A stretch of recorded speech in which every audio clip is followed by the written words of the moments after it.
নিরপেক্ষতার কথা যখন আসছে তখন আমরা তো আলোচনা করছি সুপ্তভাবে থাকার ক্ষেত্রে, এবং অনেকেই বলছেন যে সুপ্তভাবে ছিল, এবং জামাতের এই যে লেনিনিস্ট মডেলে কাজ করা, সেক্ষেত্রে আসলে যে সুপ্তভাবে যারা থাকবে, প্রশাসন যে সুপ্তভাবে যে থাকবে, তখন নিরপেক্ষ কে এটা আসলে কিভাবে বোঝা যাবে? মাসুদ কামাল। ভাইরে, নিরপেক্ষ কেউ না। নিরপেক্ষ কেউ না মানে কি, যারা নিরপেক্ষ আসলে তারাও নিরপেক্ষ না। কারণ তারা জানে যদি তারা প্রমাণ করার চেষ্টা করে যে আমি নিরপেক্ষ, তাহলে তো চাকরি থাকবে না। আগে সবাই প্রমাণ করার চেষ্টা করতো, এখন যাদের ডিসি বানাইছে অথবা যারা মনে করেন এই 27 ব্যাচের যারা আছে, যাদের কথা বলা হলো, যারা নাকি চাকরিতে ছিল, তারা গত 14-15 বছর নিজেদেরকে কি পরিচয় দিছে?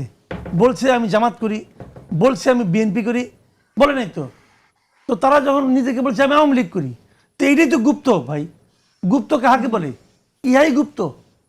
তো তারা যাদের আওয়ামী লীগ ছিল, এখন তারা হঠাৎ করে ভাই সেটা বলতেছে না আমি আসলে জামাত, আওয়ামী লীগের ভান ধরেছিলাম, তার মানে আমি আসলে মুনাফেক। মুনাফেক সে অন্য ধর্মের লোক, এই ধর্মের পরিচয় ছিল। তাহলে এখন মুনাফেক থাকার হলো সবচেয়ে বড় যোগ্যতা। আমরা তো আমাদের যে সরকার গিয়েছে, যে সরকার চলছে, যে সরকার আসবে, আমরা কি চাই যে প্রশাসন একটা পেশাদার প্রশাসন হোক? আমরা তো চাই। যেমন ধরেন আপনি আওয়ামী লীগের লোকগুলিকে ঝেঁটে বিদায় করছেন, ভালো করছেন, ওরা খুবই খারাপ ছিল, স্বৈরাচারের দোষর ছিল, সব মানতে রাজি আছি। আনলেন কাকে? আপনি কি নিরপেক্ষ লোকদের আনছেন? তা তো আনেন নাই। আপনি বিএনপি আনছেন, আপনি জামাত আনছেন, এই তো আনছেন। এখন কে কে জামাত, এটা তখন ওপেন হয়ে গেছে। যদি আর মনে করেন জামাত ক্ষমতায় আসে, তাহলে কি করবে? ওই 60% বিএনপি গুলিরে খেদাবে। আর ওখানে আবার কেউ কেউ বলবে যে আসলে আমি জামাত, অথবা তারা মোর দেন জামাত হয়ে যাবে। তখন তারা বলবে আসলে আমরা জামাত, এতদিন আমরা বিএনপির ভেগ ধরেছিলাম। আবার যদি বিএনপি ক্ষমতায় আসে, এই 30% জামাতরে খেদাবে।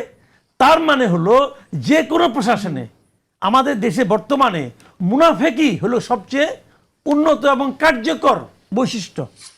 এইটা যেটা হবে। আর ইসলামিক মুনাফেকি যদি হয় কার্যকর বৈশিষ্ট্য, তাহলে আমরা কি করে এই নতুন বাংলাদেশ বিনির্মাণ করতে পারি, যে বাংলাদেশ ন্যায্য অধিকারের কথা? এটা তো ভাই আমার সমস্যা না, দূর করার কথা বলে সেই